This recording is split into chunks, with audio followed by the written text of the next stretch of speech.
अवधूत चिंतन श्री गुरुदेव दत्त. हाय, कसे आहात? आज ना मी फणसाच्या आठळ्या असतात ना त्याची मी भाजी करून दाखवणार आहे. जशी आपण बटाट्याची भाजी करतो ना सुकी, तशीच भाजी होते आणि खूप सुंदर आणि खूप टेस्टी लागते. तर आपण चला बघूया त्याला आता काय काय साहित्य लागतंय. तर फणसाच्या आठळ्या ह्या असतात, ह्या मी उकळून आणि त्याला सोलून घेतल्यात. म्हणजे वरचं जे कवच असतं टणक कवच ते आपण काढून टाकायचं आणि असं चांगलं सोलून घ्यायचं. उकडलेल्या त्या आणि आपल्याला पाहिजे तशा आकारामध्ये आपण चिरून घ्यायच्या. आणि त्याला लागणार आहे मला कोथिंबीर, कढीपत्ता आणि त्याला लागणार आपण जसं सुक्या बटाट्याच्या भाजीला कसं आपण आलं, मिरची आणि लसूण याचा आपण ठेचा लावतो, तर तसंच आपल्याला ठेचा लागणार आहे. आणि थोडीशी हळद लागेल आणि लागणार आहे मोहरी आणि जिरं आणि कढीपत्ता, मीठ. तर चला सुरू करूया आपण.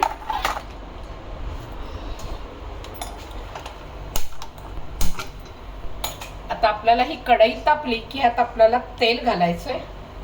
जसं आपण बटाट्याच्या भाजीला ज्या पद्धतीने जेवढं आपण तेल घालतो तेवढंच घालायचं, फोडणी इतपतच.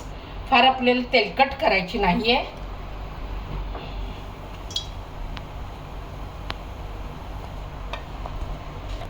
तेल तापलं की मोहरी घालायची, हिंग घालायचा आणि जिरं घालायचं.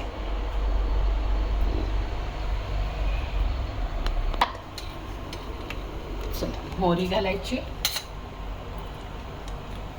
मोहरी तडतडली की मग आपल्याला हिंग घालायचा आहे.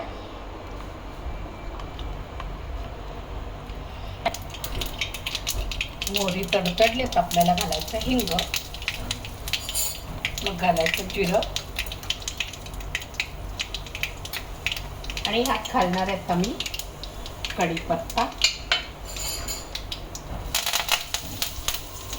आणि ह्या ज्या आठळ्या आपण चिरून ठेवलेल्या आहेत तर त्या आपल्याला घालून घ्यायच्या आहेत.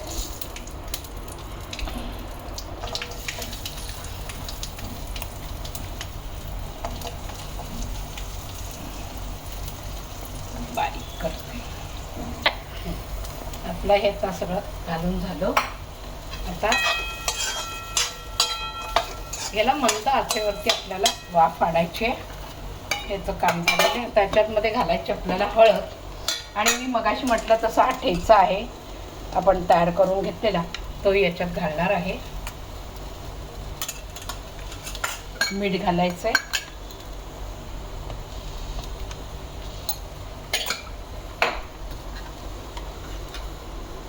हळद घालायची.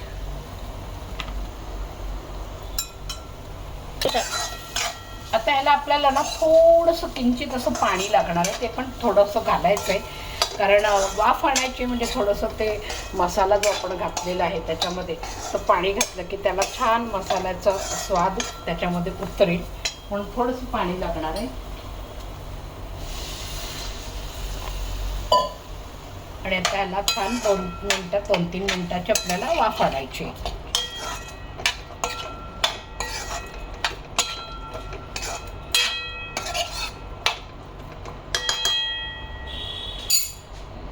चला आता आपण बघूया आठळ्याची भाजी झाली आहे का. तर बघा ही भाजी अशी तयार झाली. आता याच्यामध्ये आपल्याला घालायची आहे कोथिंबीर. कोथिंबीर मात्र भरपूर घालायची, कारण कोथिंबीरीचा वास फार सुंदर असतो. कुठल्याही भाज्यांना कोथिंबीरीचा वास खूप छान लागतो, म्हणून कोथिंबीर घालताना काटकसर अजिबात करायची नाही. व्यवस्थित कोथिंबीर घालायची. झाली आपली भाजी तयार. आता मी या भाजीला ह्याच्यामध्ये काढून घेते.